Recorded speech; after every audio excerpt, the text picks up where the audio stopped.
یہ اصول حدیث میں ہمیں بتایا جاتا ہے. ایک روایت ہے، دوسرا درایت ہے. روایت میں راویوں کے زندگی کے حالات زندگی ہوتے ہیں اور اس کے مطابق ہم ان کو دیکھتے ہیں، اور جبکہ درایت میں ہم حدیث کے ٹیکسٹ کو دیکھتے ہیں.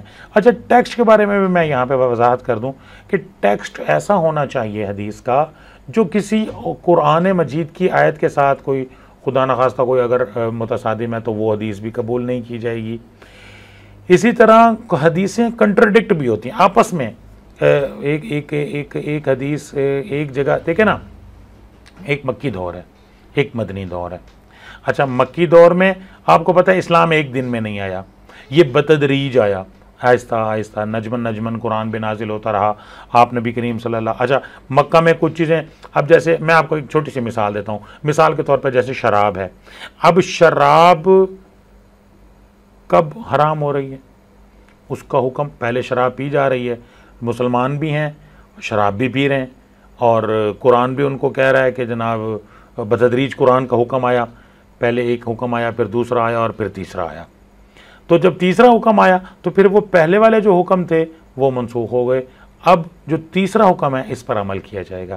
اسی طرح حدیث کے حوالے سے بھی چیزوں کو سمجھیں کہ مکہ مکرمہ میں کچھ چیزیں ایسی ہیں. میں نے آپ کو پچھلے لیکچر میں بتایا تھا کہ میں نے مثال آپ کو دی تھی حدیث تقریری کی، کہ وہ چیز جس کو نبی کریم صلی اللہ علیہ وآلہ وسلم نے برقرار رکھا، یعنی آپ کے سامنے کوئی عمل ہوا اور آپ نبی کریم صلی اللہ علیہ وآلہ وسلم نے اسے منع نہیں کیا، اسے نہیں روکا، تو وہ بھی ہمارے لیے حجت ہے، وہ بھی تقریری حدیث ہے. لیکن اب دیکھتے ہیں کہ ایک حکم چلتا رہا اور ایک جگہ پہ آگے اللہ کے نبی نے اس کو منع کر دیا، بس کر دیا کہ جناب یہ نہیں کرنا. تو اس وقت اس حکم کے بعد اب وہ چیز غلط ہو، اب ناجائز ہو گئی ہے، اب وہ کام ہم نہیں کریں گے. اب اس پر اگر پہلے سے کوئی حدیث موجود ہے، اگر وہ پیش کی جاتی ہے تو وہ اس کو دیکھا جائے گا کہ یہ ٹیکسٹ جو ہے یہ دوسری حدیث کے ساتھ یہ کنٹرڈکٹ نہیں ہو رہا، یہ حکم پہلے اس طرح سے تھا، اب اس طرح سے ہے. مختلف مواقع پہ مختلف مقامات پہ آپ نبی کریم صلی اللہ علیہ وآلہ وسلم کے جو ارشادات ہیں اس کی روشنی میں محدثین یہ فیصلہ کرتے ہیں. یہ آپ میں عام بندے کا کام نہیں ہے، بلکہ یہ محدثین کا کام ہے. جو جسے دیکھیں نا، اب فار ایگزامپل اگر خدا نخواستہ طبیعت خراب ہوتی ہے تو ہم ڈاکٹر کے پاس جاتے ہیں. اگر ہمارا موبائل خراب ہو جاتا ہے تو پھر ہم ٹیکنیشین کے پاس جاتے ہیں. وہ یہ نہیں ہے اس کو کمپیوٹر خراب ہو جائے یا لیپ ٹاپ خراب ہو جائے تو اس کو خود جوڑنے نہیں بیٹھ جاتے ہیں، بلکہ کیا کرتے ہیں، ایک پراپر آدمی کے پاس جاتے ہیں. تو ہم ڈاکٹر کے پاس جاتے ہیں. انجینئر کی جہاں ضرورت ہوتی ہے وہاں انجینئر آتا ہے. تو اسی طرح ہر چیز کا جو اسپیشلسٹ ہوتا ہے، اگر خدا نخواستہ دانت میں درد ہے تو دانت کے اسپیشلسٹ کے پاس جائیں گے، ہم آئی والے کے پاس نہیں جائیں گے. تو اسی طرح جب ہم حدیث کے بارے میں کوئی حدیث کو ایکسیپٹ یا ریجیکٹ کرنا ہے تو اس کے لیے جو محدثین نے جو اصول بنائے ہیں، ان اصول کا جو ماہر ہے وہ محدث ہے. تو محدث اس کے بارے میں رائے قائم کرے گا. وہ ان ساری چیزوں کو دیکھنے کے بعد جو ڈیسیژن کرے گا وہ پھر اس کے بھی اپنے دلائل ہوں گے. یہ نہیں ہے کہ وہ جو کہیں گے ہم کہیں گے ٹھیک ہے جناب آپ نے کہہ دیا تو نہیں.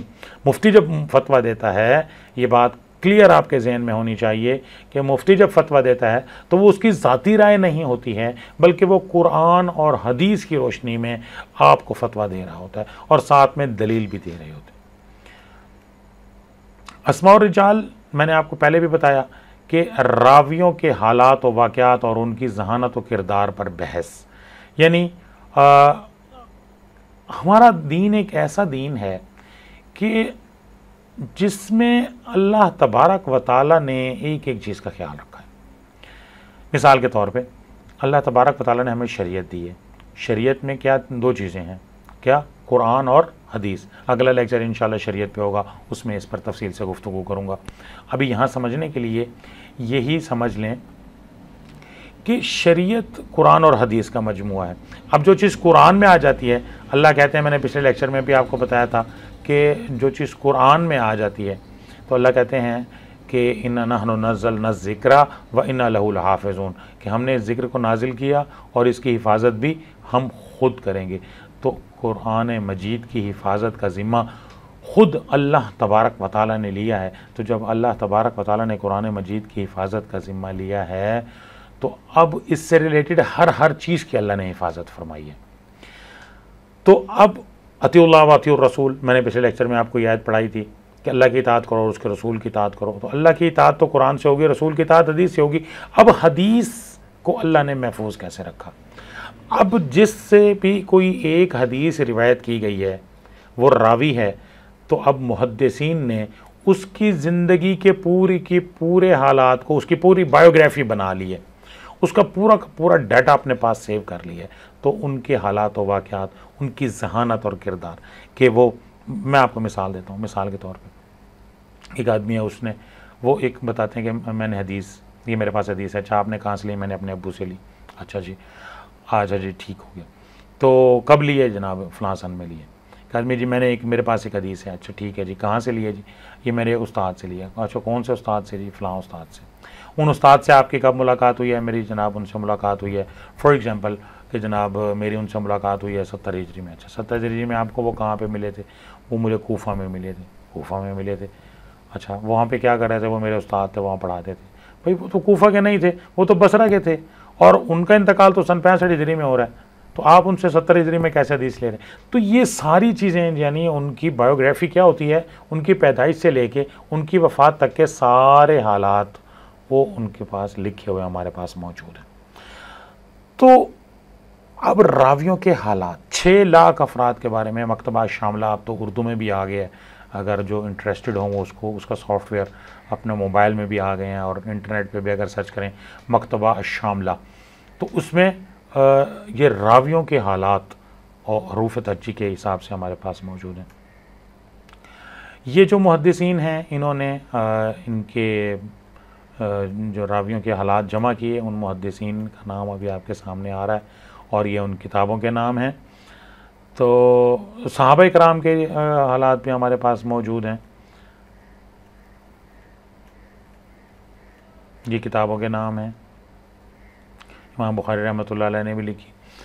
یہاں میں آپ کو ایک چیز بتاؤں کہ جو مستشرقین ہیں، یعنی وہ اہل مغرب جنہوں نے اسلامی علوم پر تحقیق کر کے تنقید کی ہے، ان میں ایک بہت بڑا مستشرق ہے ڈاکٹر سپرنگر، اس کا حدیث پر کام ہے.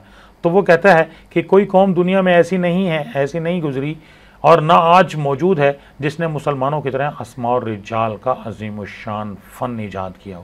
اب دیکھیں آپ بڑے خوش نصیب ہیں کہ ہمارے پاس اثاثہ موجود ہے. اب ضرورت اس بات کی ہے کہ ہمیں پتہ تو ہو کہ ہمارے پاس ہیں کیا. ایک آدمی کی جیب میں پیسے پڑے اور اس کو پتہ ہی نہ ہو کہ اس کی جیب میں پیسے ہیں. تو ایسا نہیں ہونا چاہیے. ہمارے پاس ایک بہت بڑا علمی اثاثہ موجود ہے جس کی ہمارے دشمنان اسلام جو ہیں وہ بھی تعریف کر رہے ہیں کہ واقعی ان کے پاس ایک بہت بڑا اثاثہ موجود ہے. تو ہے کیا؟ آپ دیکھیں جتنے بڑے مذاہب ہیں دنیا میں، جتنے بھی مذاہب ہیں، کسی کے پاس یہ چیز نہیں ہے.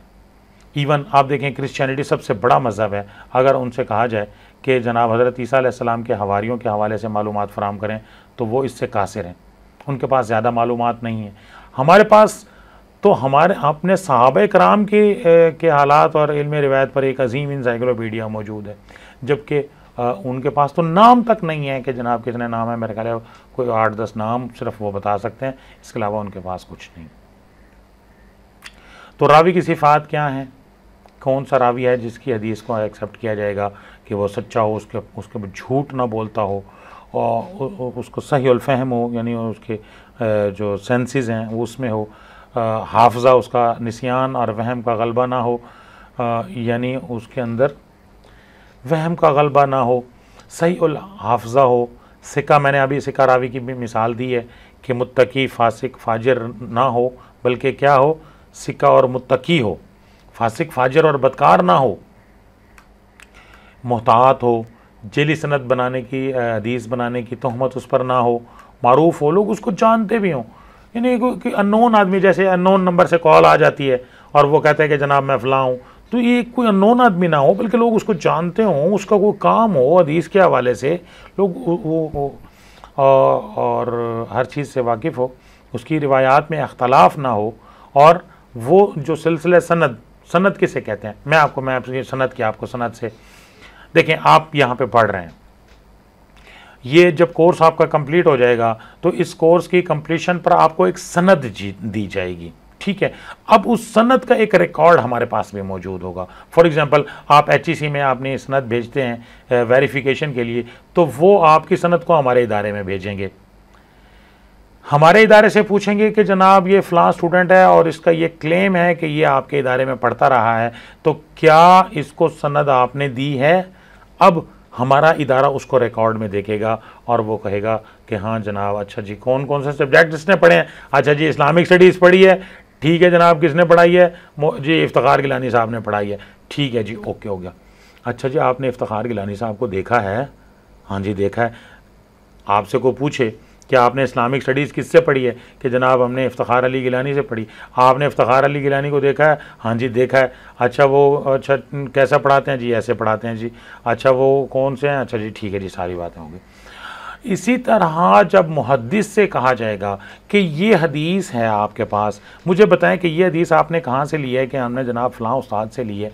جیسے میں آپ کو ایک مثال دیتا ہوں جہاں سے بات ذرا اچھے اندازے میں سمجھ آئے گی. نبی کریم صلی اللہ علیہ وآلہ وسلم کے بعد مسجد نبوی میں ایک صحابی ہیں جو 50 سال تک بیٹھ کے درس دے رہے ہیں. آپ کو معلوم ہے کہ وہ کون سے صحابی ہیں؟ بڑے مشہور صحابی ہیں، آپ نے ان کا نام سنا ہوا ہے. وہ ہیں حضرت ابو ہریرہ رضی اللہ تعالیٰ عنہ. 50 سال تک مسجد نبوی میں بیٹھ کے آپ نے حدیث کا درس دیا.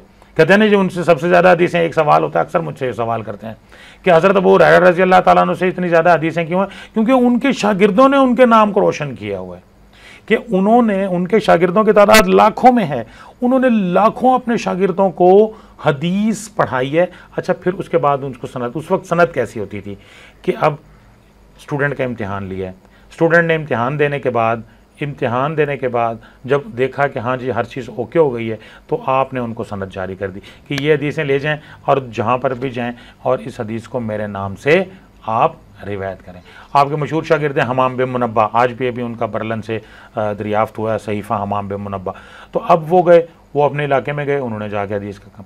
اچھا پھر دنیا بھر میں ان کے شاگرد پھیلے ہیں اور انہوں نے جا کے اپنے استاد کی حدیثوں کو اپنے شاگردوں تک پہنچایا. اور آج بھی جو محدث ہوتا ہے، آج بھی جو حدیث سے جو مفتی بنتا ہے، وہ اپنی سند اپنے استادوں کے نام سے لیتے لیتے لیتے نبی کریم صلی اللہ علیہ وآلہ وسلم تک جا کر پہنچتا ہے.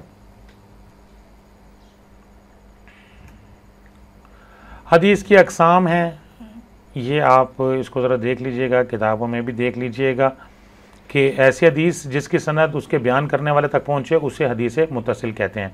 اگر یہ سند نبی کریم صلی اللہ علیہ وآلہ وسلم تک پہنچے تو اسے مرفوع کہتے ہیں، کسی صحابی تک پہنچے تو اسے موقوف کہتے ہیں، اور کسی تابعی تک پہنچے تو اسے مقطوع کہتے ہیں. جس حدیث کی سند میں کوئی راوی غائب نہ ہو اسے متصل کہتے ہیں. تو یہ حدیث کی اقسام ہیں، مشہور ہے، عزیز ہے، غریب ہے، صحیح لذات ہی، صحیح لغیر ہی، حسن لغیر ہی، خبر ضعیف، معروف. اچھا تو یہ تو حدیث کی اقسام ہیں، ان کو انشاءاللہ آپ ذرا کتاب سے دیکھ لیں گے، پڑھ لیں گے، امید ہے سمجھ آ جائے گی. ابھی کچھ حدیثیں ہیں آپ کے سلیبس کا حصہ ہیں، میں آپ کو وہ پڑھا دیتا ہوں. ان انس بن مالک رضی اللہ تعالیٰ عنہ قال اتى رجل من تمیم الى رسول اللہ صلی اللہ علیہ وآلہ وسلم فقال یا رسول اللہ انی ذو مال کثیر وزاہل ومال وعذرۃ فاخبرنی کیف اصنع وکیف انفق. اب یہ مال کے مصارف پر حدیث ہے کہ حضرت انس بن مالک رضی اللہ تعالیٰ عنہ سے روایت ہے کہ نبی کریم صلی اللہ علیہ وآلہ وسلم کے پاس قبیلہ بنو تمیم سے ایک آدمی آیا اور انہوں نے کہا یا رسول اللہ میرے پاس مال ہے، میں ایک مالدار آدمی ہوں، میرے بیوی بچے بھی ہیں، اولاد بھی ہے، فیملی بھی ہے، اور میرے مویشی بھی ہیں. یعنی اس وقت جو عمارت کا کرائیٹیریا ہوتا تھا وہ مویشی، اس وقت ظاہر ہے نہ یہ گاڑیاں ہوتی تھیں، نہ یہ جناب ایئر کنڈیشنڈ، اور نہ یہ لیپ ٹاپ، اور نہ ہی یہ جناب لاکھوں روپے کے موبائلز اور یہ ساری الیکٹرانکس کی اشیاء نہیں ہوتی تھی. تو جو امیر آدمی، آج بھی دیہات میں جو امیر آدمی ہوتا ہے تو وہ ہمیں کہاں سے پتہ چلتا ہے؟ اس کے مویشیوں سے پتہ چلتا ہے کہ جناب اس کے پاس جناب 20 بھینسیں کھڑی ہیں اور جناب 10 گائیں کھڑی ہیں، تو جناب یار یہ تو کروڑ پتی آدمی ہے. تو میں بڑا امیر آدمی ہوں، میرے پاس مویشی بھی ہیں، تو کیف اصنع و کیف انفق، میں کیا کروں، میں کیسے خرچ کروں؟ فقال رسول اللہ صلی اللہ علیہ وآلہ وسلم تخرج الزکاۃ من مالک. سب سے پہلا کام کیا کرنا ہے کہ اپنے مال میں سے زکوٰۃ ادا کرنی ہے. یہ کرے گی کیا؟ فإنها طہرۃ تطہرک وتصل اقرباءک وتعرف حق المسکین والجار والسائل. پہلا کام کیا کرتا ہے؟ زکوٰۃ دینی ہے. یہ کیا کرے گی؟ یہ تمہیں بھی پاک کر دے گی اور تمہارے مال کو بھی پاک کر دے گی اور تمہیں تمہارے رشتہ داروں کے ساتھ جوڑ دے گی. وتعارف حق المسکین، اور مسکین کا حق پہچانو. اور جار کہتے ہیں ہمسائے کو عربی میں، اور ہمسائے کا اور سائل کا. مسکین کسے کہتے ہیں؟ مسکین وہ ہوتا ہے جس کے پاس کچھ نہیں ہے، نیسیسٹیز آف لائف نہیں ہے. مثال کے طور پہ جیسے روٹی کپڑا مکان ہے، یہ اس کے بغیر زندگی ناممکن ہے. تو اب ظاہر ہے ایک آدمی نے روٹی کھانی ہے اور اس کی فیملی ہے، اس کے فیملی کے لیے ایک صرف کھانے پینے اور کپڑے کے لیے اس کو کم از کم 1000 روپے ڈیلی چاہیے، اور اس کی آمدنی جو ہے وہ 500 روپے ہے. تو وہ 500 اور کہاں سے دے گا؟ تو وہ ظاہر ہے وہ صاحب ثروت لوگ جو ہوں گے وہ اس کو دیں گے. دوسری حدیث ہے جی کبیرہ گناہوں سے اجتناب کے حوالے سے. عن ابی ہریرہ رضی اللہ تعالی عنہ عن النبی صلی اللہ علیہ وآلہ وسلم قال اجتنبوا 7 الموبقات. حضرت ابو ہریرہ رضی اللہ تعالیٰ عنہ سے روایت ہے کہ نبی کریم صلی اللہ علیہ وآلہ وسلم نے ارشاد فرمایا 7 مہلک گناہوں سے بچو. 7 مہلک گناہ کون کون سے ہیں؟ قال الشرک باللہ، سب سے بڑا گناہ جس کے بارے میں، جس کو کہتے ہیں ان الشرک لظلم عظیم، شرک ظلم عظیم ہے اور اس کی بخشش نہیں ہے.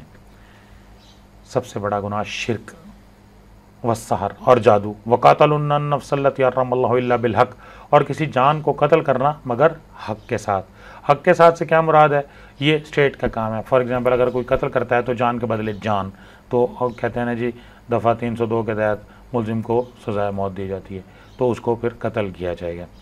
وَأَكَلُ الرِّبَا، اور سود کھانا، وَأَكَلُ مَالَ الْيَتِيمِ، اور یتیم کا مال کھانا، وَتَوَلِّ يَوْمَ الزُّحْفِ، اور میدان جنگ سے بھاگنا، وَقَذَفُ الْمُحْسِنَاتِ الْغَافِلَاتِ الْمُؤْمِنَاتِ، اور پاک دامن بھولی بھالی عورتوں پر تہمت لگانا. یہ تہمت کیا ہوتی ہے؟ دیکھیں، ایک ہوتی ہے عین الیقین، آپ نے اگر آنکھوں سے دیکھا ہے پھر آپ بات کریں پھر سزا ملے گی. اگر آپ نے خود نہیں دیکھا اور کسی پر آپ کسی عورت پر تہمت لگاتے ہیں، کسی لڑکی پر، ایک لڑکی اور ایک لڑکا آپس میں کینٹین پر بیٹھے ہیں اور وہ آپس میں بیٹھ کے گپ شپ لگا رہے ہیں اور آئس کریم کھا رہے ہیں یا کوئی چیز بیٹھے کھا رہے ہیں، تو اب یہاں پر آپ اس پر تہمت نہیں لگا سکتے ہیں کہ یہ جناب خدا نخواستہ یہ ایسے ہیں اور یہ ویسے ہیں اور یہ کرتے ہیں یہ وہ کرتے ہیں. تو اس طرح کی بات آپ اس طرح سے نہیں کر سکتے. اگر آپ اس پر زنا کی تہمت لگاتے ہیں اور اس پر گواہ پیش نہیں کر سکتے تو شریعت کے مطابق 80 کوڑے لگائے جائیں گے. حد قذف، حد کہتے ہیں حدود، 5 حدود ہیں، پھر کسی موقع پہ انشاءاللہ اس پر تفصیل سے بات کروں گا. ابھی حدیث کے حوالے سے آج بات کر رہا ہوں. تو یہ ان 5 حدود میں حد قذف بھی ہے کہ اگر آپ نے کسی پر تہمت لگائی ہے اور آپ اس پر 4 گواہ پیش نہیں کر سکے اور اس کو ثابت نہیں کر سکے تو 80 کوڑے لگیں گے. لہٰذا آپ احتیاط کریں. ہم اس حوالے سے بہت زیادہ بد احتیاطی کرتے ہیں. وقذف المحسنات الغافلات المؤمنات، اور پاک دامن بھولی بھالی عورتوں پر تہمت لگانا. مال کا صحیح مصرف. عن ثوبان رضی اللہ تعالی عنہ مولا رسول اللہ صلی اللہ علیہ وآلہ وسلم قال افضل الدینار ينفق علی عیالہ دینار ينفق علی فرسہ فی سبیل اللہ ودینار ينفق علی اصحابہ فی سبیل اللہ. حضرت ثوبان رضی اللہ تعالیٰ عنہ سے روایت ہے جو نبی کریم صلی اللہ علیہ وآلہ وسلم کے آزاد کردہ غلام ہیں. کہا کہ اجر و ثواب کے لحاظ سے بڑا ہوا دینار وہ ہے جو آدمی خرچ کرتا ہے اپنے اہل و عیال پر. نبی کریم صلی اللہ علیہ وآلہ وسلم کے ارشاد پاک کا ایک اور جگہ مفہوم ہے کہ خیرکم خیرکم لأہلہ، تم میں سے بہترین وہ ہے جو اپنے گھر والوں کے لیے بہترین ہو. یعنی آپ اپنے گھر والوں کے لیے جو، اب دیکھیں نا ایک آدمی دوستوں کے ساتھ تو بہت اچھا ہے اور اپنے کلاس فیلوز کے ساتھ بڑی اچھی دوستی ہے، دوسروں کی بہنوں کے ساتھ جناب بڑی اچھی، جی آپ تو میری منہ بولی بہن ہے، اس کی جناب اس کے ساتھ اس کے فون پہ بھی گپے ہیں اور اس کی ہر بات کو مانا جا رہا ہے. اور جو گھر میں سگی بہن ہے اس کے ساتھ پھڈے ہیں، اس کے ساتھ بنتی نہیں ہے. وہ کہتی ہے بھائی مجھے فلاں چیز لے کے چلے جاؤ، مجھے فلاں جگہ، میرے پاس ٹائم نہیں ہے میرے پاس جناب. اور اس کے ساتھ جو رویہ ہے، اس کے ساتھ جو انداز ہے بولنے کا، تو گھر والوں کے ساتھ اچھا رویہ اختیار کریں.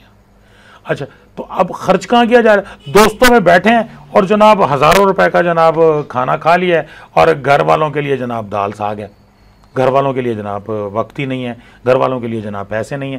تو اب کیا ہے؟ سب سے بڑا ہوا دینار وہ ہے جو آدمی اپنے بال بچوں اور زیر کفالت لوگوں پر خرچ کرتا ہے. یعنی یہ بھی صدقہ ہے، یہ بھی اللہ تبارک و تعالیٰ کو یہ بہت پسند ہے، آگے چل کے یہ بات آئے گی۔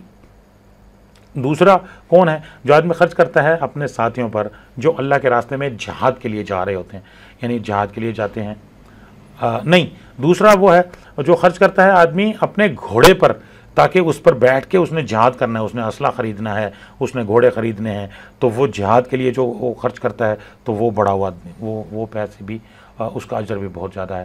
اچھا، تیسرا یہ ہے کہ آدمی اگر خود جہاد پر نہیں جا پا رہا ہے تو پھر کیا کرتا ہے؟ تو پھر جو اس کے ساتھی جا رہے ہیں، مثال کے طور پر ایک آدمی ہے وہ جہاد پر جانا چاہتا ہے لیکن اس کے پاس گھوڑا نہیں ہے یا اس کے پاس ہتھیار نہیں ہے، تیر کمان اسلحہ نہیں ہے، تو پھر اس کو فیسلیٹیٹ کرے گا، اس کو اپنا گھوڑا دے گا یا اس کو جہاد کے لیے پیسے دے گا، تو یہ اچھا۔ اب یہاں پہ نا ابو قلابہ اپنا ایک کومنٹ دے رہے ہیں کہ قال ابو قلابہ بداً بالعیال ثم قال ابو قلابہ ایو رجل اعظم اجرا من رجل ينفق على عیال صغار یعفهم اللہ بہ یغنیہم۔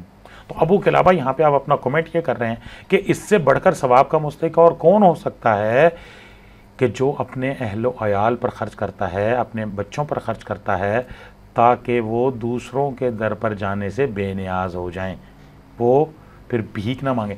آپ نے دیکھا ہوگا یہ جو پی این ہوتے ہیں کسی بھی محکمے میں، جو چپڑاسی ہے، جو بیلدار ہے، جو کلاس 4 کا جو ملازم ہے، آپ دیکھیں گے سب سے زیادہ کام بھی وہی کرتا ہے، سب سے زیادہ عزت نفس بھی اس کی مجروح ہوتی ہے، اور سب سے کم تنخواہ اس بندے کی ہوتی ہے۔ کیوں؟ نہ اس کے پاس علم ہے، نہ اس کے پاس ایکسپیرینس ہے۔ اب نہ اس کے والدین نے اس پر خرچ نہیں کیا، اگر اس کے والدین اس پر خرچ کرتے تو پھر اس کا رزلٹ کیا ہوتا؟ پھر اس کا رزلٹ یہ ہوتا کہ اس کے پاس پھر جب ایجوکیشن ہوتی، آج ہم ایجوکیشن حاصل کرتے ہیں اور اس پر ہم دیکھیں لاکھوں روپے خرچ کرتے ہیں، تو کیوں کرتے ہیں؟ تاکہ ہمارا فیوچر سیکیور ہو جائے۔ تو جو پیرنٹس اپنے والدین اپنے بچوں پر خرچ کرتے ہیں تو کس لیے کرتے ہیں؟ کہ جناب ان کا فیوچر سیکیور۔ اور بچے کیا کرتے ہیں؟ یونیورسٹی آئے ہیں اور بیٹھے ہیں کینٹین پہ، جناب گپیں لگا رہے ہیں، کلاس ہو رہی ہے اور ٹیچر فون کر رہا ہے، بھائی جان آپ کی کلاس کا ٹائم ہے، کہاں ہے؟ بس میں آ رہا ہوں جی، ابھی آ رہا ہوں۔ ٹیچر کلاس میں بیٹھے ہیں، بچے کینٹین پہ بیٹھے ہیں، ٹیچر کلاس پڑھا رہے ہیں، بچے لفٹ ہی نہیں کرا رہے ہیں۔ تو اب آپ یہ دیکھیں کہ آپ کے پیرنٹس تو آپ اپنا حق ادا کر رہے ہیں، تو اب آپ کی بھی رسپانسبلٹی بنتی ہے کہ آپ بھی اپنی رسپانسبلٹی کو پورا کرتے ہوئے اپنے کلاسز جو ہیں ان کو اٹینڈ کریں۔ اور اگر یہ بھی دیکھ لیں ہمارا ٹارگٹ کیا ہوتا ہے، آج کل کے اسٹوڈنٹ کا ٹارگٹ کیا ہے؟ آج کل کا اسٹوڈنٹ صرف ڈگری کے پیچھے بھاگ رہا ہے، کہتے ہیں بس مجھے ڈگری مل جائے باقی میں سنبھال لوں گا۔ تو بھائی ڈگری تو مل جائے گی جب آپ پریکٹیکل لائف میں جائیں گے، آپ انٹرویو دینے جائیں گے تو وہاں پہ کہیں گے اچھا جی آپ نے فلاں چیز پڑھی ہے؟ ہاں جی پڑھی ہے۔ اچھا جی آپ سول انجینئر ہیں؟ جی بالکل سول انجینئر ہیں جی۔ اچھا جی یہ بتائیں کہ آپ نے بی ایس انگلش کر رہے ہیں؟ ہاں جی بی ایس انگلش کی ہے۔ اچھا جی آپ نے کیا کیا جی؟ سائیکالوجی کیا ہوا ہے؟ جی بالکل کیا ہوا ہے جی۔ اچھا جی آپ جناب الیکٹریکل انجینئر ہیں؟ جی بالکل میں الیکٹریکل انجینئر ہوں۔ اچھا جی میں نے بی ایس میتھ کر رہا ہوں؟ جی میں نے بی ایس میتھ کیا ہوا ہے جی۔ اچھا تو یہ بتائیں کہ یہ فارمولہ کیا ہے؟ او ہو یہ فارمولہ تو استاد نے پڑھایا تو تھا سر جی، وہ پڑھایا تو تھا لیکن نا ابھی میرے ذہن میں نہیں آ رہا، پڑھایا تھا، ہاں ہم نے پڑھا تھا لیکن اب ذہن میں نہیں آ رہا۔ تو اب جب آپ کے پاس ڈگری تو مل جائے گی، آپ کو جیسے تیسے ڈگری تو آپ حاصل کر لیں گے، اگر آپ کو اپنے سبجیکٹ پر گرپ نہیں ہوگی تو آپ اپنے فیلڈ میں کامیاب نہیں ہو سکتے ہیں۔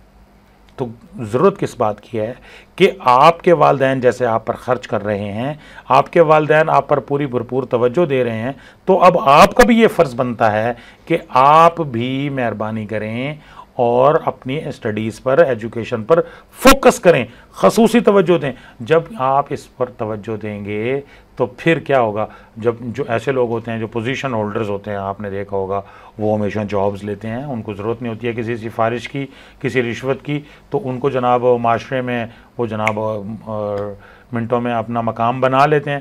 آپ خاص طور پہ پرائیویٹ ادارے جو ہیں اس میں تو سفارش چلتی نہیں ہے، ان کو تو کام کا بندہ چاہیے ہوتا ہے، جس آدمی نے کام کیا ہوتا ہے وہ بندہ کامیاب ہو جاتا ہے۔ تو پریکٹیکل کریں۔ اچھا جی، نبی کریم صلی اللہ علیہ وآلہ وسلم کی نصیحتیں، ان معاذ رضی اللہ تعالیٰ عنہ قال اخذ بیدی رسول اللہ صلی اللہ علیہ وآلہ وسلم فمشى قلیلا ثم قال یا معاذ اصیک بتقوی اللہ۔ حضرت معاذ رضی اللہ تعالیٰ عنہ سے روایت ہے کہ نبی کریم صلی اللہ علیہ وآلہ وسلم نے میرا ہاتھ پکڑا، کچھ دور چلے اور پھر کہا اے معاذ میں آپ کو کچھ نصیحت کرنا چاہتا ہوں، اور آپ نے فرمایا جی، تو فرمایا اے معاذ اللہ کا تقوی اختیار کرو، و صدق الحدیث اور سچی بات کرو، و وفاء العہد اور وعدے کو پورا کرو، اداء الامانہ امانت کو ادا کرو، و ترک الخیانہ اور خیانت کو چھوڑ دو، و رحم الیتیم اور یتیم پر رحم کرو، و حفظ الجوار اور ہمسائے کی حفاظت کرو، و کظیم الغیظ اور غصے کو دبا کر رکھو، ولین الکلام اور اپنے جو بولنے کا انداز ہے اس میں لہجے کو بھی ذرا نرم کر لو، گفتگو جو ہے وہ نرم لہجے میں کرو، وبذل السلام اور سلام کو عام کرو، ولزوم الامام اور حکمران کی اور امام جو ہے امام وقت امیر جو ہے اس کی اطاعت کرو۔ جی حدیث نمبر 5 ہے ہمسایوں کے حقوق، عن عمر ابن شعیب عن ابیہ عن جدہ۔ اب میں نے آپ کو وہاں پہ بتایا تھا نا روایت، یہ دیکھیں اب یہ 3 روایتیں بن رہی ہے۔ یہ عمر اپنے روایت کرتے ہیں اپنے والد سے، اور والد روایت کر رہے ہیں جدہ ہی اپنے دادا سے۔ یہ جو حدیث ہے یہ اصل میں یہ حدیث کہاں سے آ رہی ہے؟ حضرت عمر بن العاص رضی اللہ تعالیٰ عنہ سے۔ تو قال من اغلق بابہ دون جارہ مخافۃ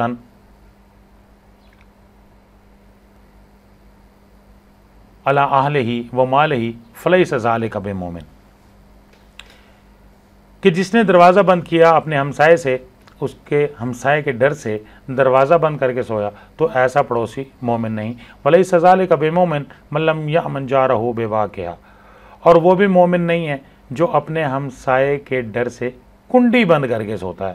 یار کہ ہمسائے جو ہے نا وہ اچھے لوگ نہیں ہیں۔ اتدری ما حق الجار، کیا آپ کو معلوم ہے کہ ہمسائے کے حقوق کیا ہیں؟ اذ استعانک اعانتہ، اگر وہ آپ سے مدد طلب کرتے ہیں تو آپ اس کی مدد کرتے ہو، وَإِذِ اسْتَقْرَضَكَ أَقْرَضْتَهُ، وہ آپ سے ادھار مانگتے ہیں تو آپ اس کو قرض دیتے ہو، وَإِذِ افتقر أُتَى عَلَيْهِ، اگر وہ بیچارے غریب ہو جاتے ہیں تو آپ اس کو ہیلپ آؤٹ کرتے ہو، وَإِذَا مَرِضَ، اگر وہ بیچارہ بیمار ہو جاتا ہے، عُدَّتَهُ، تو آپ اس کی عیادت کرتے ہیں، وَإِذَا أَصَابَهُ خَيْرًا، اگر وہ کسی خوشی کو سیلیبریٹ کرتے ہیں تو حنتہ، تو آپ اس کو مبارکباد پیش کرتے ہیں، وَإِذَا أَصَابَتْهُ مصیبہ، اگر وہ بیچارہ کسی مصیبت میں گرفتار ہو جاتا ہے، عَزَّیتَهُ، تو آپ اس کو صبر کی تلقین کرتے ہیں، وَإِذَا مَاتَ، اگر وہ بیچارہ فوت ہو جاتا ہے، اتبعت جنازتہ، تو آپ اس کے جنازے کے پیچھے جاتے ہیں، وَلَا تَسْتَطِيلُ عَلَيْهِ بِالْبُنْيَانِ، اور اپنے گھر کی دیوار کو اونچا نہیں کرتے، لِتَحَبَّبَ عَنْهُ الرِّيحُ، یہ نہ ہو کہ ہمسائے کی ہوا ہی رک جائے۔ پہلے یہ ایئر کنڈیشن اور پنکھے نہیں ہوتے تھے، یہ دیواریں چھوٹی چھوٹی ہوتی تھیں، ٹھنڈی ہوا چلتی تھی اور یہ سارے معاملات سیدھے ہو جاتے تھے۔ تو اللہ بِإِذْنِهِ، ہاں اپنے ہمسائے سے پوچھ لیں، وَلَا تُؤْذِيهِ بِقَطَارِهِ قِدْرِكَ، اور اپنے ہمسائے کو اور تکلیف نہ دیں اس چیز سے، ہانڈی سے، آپ کی ہانڈی سے جو خوشبو نکل رہی ہے اور ہمسایہ اس کو سونگتا ہے اور وہ کہتا ہے کہ جناب واہ بھائی واہ، یہ تو ہمسایوں کے گھر میں بڑی مزیدار چیز کو پک رہی ہے، تو اس سے بھی اس کو تکلیف نہیں دینی ہے۔ ہاں اب کرنا کیا ہے؟ الا ان تغرف له منها، اس میں سے کچھ تھوڑا سا ان کو بھی بھیج دیں۔ وَإِنِ اشْتَرَيْتَ فَاكِهَةً فَادِ لَهُ، اگر آپ پھل خریدتے ہیں تو بھی ہمسائے کو تھوڑا سا ہدیہ بھیج دیں۔ فَإِن لَمْ تَفْعَلْ فَادْخِلْهَا سِرًّا، اگر آپ ایسا نہیں کر سکتے تو پھر آپ ان کو چھپا کے لے کے جائیں۔ وَلَا يَخْرُجُ بِهَا وَلَدُكَ لِيَغِيظَ بِهَا وَلَدِهِ، یہ نہ ہو کہ آپ کے بچے جناب گلی میں کھڑے ہو کے کھا رہے ہیں اور ہمسائے کے بچے جو ہیں وہ اس کو دیکھتے ہیں، تو ہمسائے کے بچہ کہتا ہے کہ جناب غریب آدمی ہے بچہ ہے، وہ اس کو کہتا ہے تھوڑا سا چل بھاگ جا، میں نہیں دیتا، تو ایسا نہیں ہونا چاہیے۔ اچھا اب اس کے بعد اعمال کی اقسام، 6 حدیث نمبر 6، عن عائشہ رضی اللہ تعالیٰ عنہ قالت قال رسول اللہ صلی اللہ علیہ وآلہ وسلم الدواوین ثلاثہ۔ ام المومنین حضرت عائشہ صدیقہ رضی اللہ تعالیٰ عنہ سے روایت ہے کہ اعمال نامے کے 3 دفاتر ہیں۔ دیوان لا یغفر اللہ الا شراک باللہ، پہلا دفتر وہ ہے کہ جسے اللہ معاف نہیں کریں گے اور وہ ہے شرک۔ مشرک کی بخشش کسی صورت نہیں ہے۔ یہاں وہ قرآن مجید کی آیت کوٹ کر رہی ہیں۔ اللہ تبارک و تعالیٰ قرآن مجید فرقان حمید میں ارشاد فرماتے ہیں ان اللہ لا یغفر ان یشرک بہ ویغفر ما دون ذلک لمن یشاء، کہ اللہ تبارک و تعالیٰ مشرک کی بخشش نہیں کریں گے، باقی اللہ جسے چاہیں بخش دیں، مشرک کی بخشش نہیں ہے۔ ودیوان لا یترک اللہ ظلم العباد، اور دوسرا کیا ہے، کیا کہ اللہ اس کو بھی نہیں چھوڑیں گے کہ جو بندوں پر ظلم کرتا ہے، فیما بینہم حتی یقتص بعضہم من بعض، یہاں تک کہ وہ ایک دوسرے کو معاف نہ کر دیں۔ یعنی جب تک بندہ بندے کو معاف نہیں کرے گا، اللہ بھی اس کو معاف نہیں کرے گا، بندے اور اس کا آپس کا معاملہ ہے۔ تو تیسرا کیا ہے جی، وَدِيوَانٌ لَا يَعْبَ اللَّهُ بِهِ ظُلْمُ الْعِبَادِ فِيمَا بَيْنَهُمْ وَبَيْنَ اللَّهِ فَذَاكَ إِلَى اللَّهِ إِن شَاءَ عَذَّبَهُ وَإِن شَاءَ تَجَاوَزَ عَنْهُ۔ تو تیسرا جو ہے وہ ہے اللہ اور بندے کے درمیان کا معاملہ، بس یہ اللہ پر ہے، اللہ چاہے تو عذاب دے، اللہ چاہے تو معاف کر دے۔ حدیث نمبر 7 رزق حلال کے حوالے سے ہے یہ حدیث۔ ان جابر رضی اللہ تعالیٰ عنہ قال قال رسول اللہ صلی اللہ علیہ وآلہ وسلم یا ایھا الناس اتقوا اللہ واجملوا فی الطلب۔ یہ حدیث آپ جمعے کے خطبے میں بھی سنتے ہوں گے کہ اے انسانوں اللہ کا تقوی اختیار کرو، واجملوا فی الطلب، اور روزی کے لیے اچھے اچھے ذرائع تلاش کرو۔ یعنی آپ اگر کوئی کام تو آپ نے کرنا ہے، کوئی ڈھنگ کا کام کریں، کوئی حلال روزی کا کام کریں، کوئی ایسا کام کریں جو اچھا کام ہو، برے کاموں سے کوشش کریں کہ ایسا کام جس کو آپ بتانے میں بھی ہیزیٹیٹ کر رہے ہوں۔ تو فَإِنَّ النَّفْسَ لَن تَمُوتَ حَتَّىٰ تَسْتَوْفِيَ رِزْقَهَا، تو کوئی جان اس وقت تک نہیں مر سکتی، یعنی کوئی بندہ اس وقت تک نہیں مر سکتا جب تک اس کا لکھا ہوا رزق اس کو مل نہیں جاتا۔ وَإِنْ أَبْطَأَ عَنْهَا، ہاں اس میں کوئی تاخیر ہو سکتی ہے، یعنی جب وہ لکھا ہوا ہے اس وقت ہی ملے گا۔ فَاتَّقُوا اللَّهَ، پس اللہ کا تقوی اختیار کرو، وَاجْمِلُوا فِي الطَّلَب، اور روزی کے لیے اچھے اچھے ذرائع تلاش کرو۔ خُذُوا مَا حَلَّ وَدَعُوا مَا حَرَّمَ، جو حلال ہے اسے لے لو اور جو حرام ہے اسے چھوڑ دو۔ تجارت۔ عن جمیع بن عمیر رضی اللہ تعالی عنہ قال قال سئل رسول اللہ صلی اللہ علیہ وآلہ وسلم عن افضل الکسب۔ حضرت جمیع بن عمیر رضی اللہ تعالیٰ عنہ اپنے ماموں سے روایت کرتے ہیں کہ نبی کریم صلی اللہ علیہ وآلہ وسلم سے پوچھا گیا کہ سب سے بہترین کمائی کون سی ہے؟ فقال بیع مبرور وعمل الرجل بیدہ، کہ وہ تجارت جو مقبول تجارت ہو اور آدمی کا اپنے ہاتھ سے کام کرنا۔ مقبول تجارت کون سی ہوتی ہے؟ یعنی جس میں اللہ اور اس کے رسول کی نافرمانی کے طریقے اختیار نہ کیے گئے ہوں۔ حدیث نمبر 9 دین اور دنیا کی ہم آہنگی۔ حضرت کعب بن عجرہ رضی اللہ تعالیٰ عنہ قال مر علی النبی صلی اللہ علیہ وآلہ وسلم رجل فرع صحاب رسول اللہ صلی اللہ علیہ وآلہ وسلم من جلدہ ونشأتہ۔ حضرت کعب بن عجرہ رضی اللہ تعالیٰ فرماتے ہیں نبی کریم صلی اللہ علیہ وآلہ وسلم کے پاس ایک آدمی کا گزر ہوا، صحابہ نے دیکھا کہ وہ اپنے کام میں بڑی دلچسپی لے رہا ہے اور بڑا ایکٹیولی اپنا کام کر رہا ہے، اپنے رزق کے حصول میں بڑا متحرک ہے۔ تو اب اس پر صحابہ کرام رضوان اللہ تعالیٰ علیہ مجمعین نے کہا فقالوا یا رسول اللہ لو کان ھذا فی سبیل اللہ، کاش کہ یہ جو دوڑ دھوپ کر رہا ہے، کاش یہ جو پھرتیاں دکھا رہا ہے، یہ جو اپنے کام میں دلچسپی لے رہا ہے، کاش کہ اللہ کے راستے میں ہوتی۔ فقال رسول اللہ صلی اللہ علیہ وآلہ وسلم ان کان خرج یسعى علی ولدہ صغارا فهو فی سبیل اللہ۔ تو نبی کریم صلی اللہ علیہ وآلہ وسلم نے ارشاد فرمایا اگر یہ اس لیے دوڑ دھوپ کر رہا ہے، اس لیے یہ پھرتی دکھا رہا ہے کیونکہ اس کے چھوٹے چھوٹے بچے ہیں، اس کی فیملی ہے اور اس فیملی کی ضروریات زندگی کو پورا کرنے کے لیے یہ سارا کچھ کر رہا ہے، تو فهو فی سبیل اللہ، تو یہ اللہ کے راستے میں ہے۔ وہ ان کان خرج یسعى علی نفسہ یعفها فهو فی سبیل اللہ، تو اگر یہ اس لیے کر رہا ہے کہ تاکہ دیکھیں نا کلے بندے دی جان دے وے بڑے خرچے نے ہیں، آپ اکیلے اسٹوڈنٹ ہیں تو اسٹوڈنٹس کے بھی خرچے بڑے ہیں، آپ کی ٹھیک ہے بیوی بچے نہیں ہیں تو لیکن آپ کے بھی اخراجات تو بہت زیادہ ہیں، تو اگر اپنی ضروریات زندگی کو پورا کرنے کے لیے بھی بندہ ایکٹیولی کام کرتا ہے تو فهو فی سبیل اللہ، تو یہ بھی اللہ کے راستے میں ہے۔ وَإِن كَانَ خَرَجَ يَسْعَىٰ رِيَاءً وَمَفَاخِرًا فَهُوَ فِي سَبِيلِ الشَّيْطَانِ۔ اب یہ بات سمجھیں کہ اگر تو یہ اس لیے کر رہا ہے کہ تاکہ یہ ریاکاری کرے اور یہ غرور اور تکبر کرے، یہ دکھلاوا ہو کہ جناب جیسے آج ہمارے معاشرے میں بہت سارے دکھلاوے ہوتے ہیں کہ جناب پتہ تو چلے کہ جناب یہ ایسے، تو فَهُوَ فِي سَبِيلِ الشَّيْطَانِ، تو یہ شیطان کا راستہ ہے۔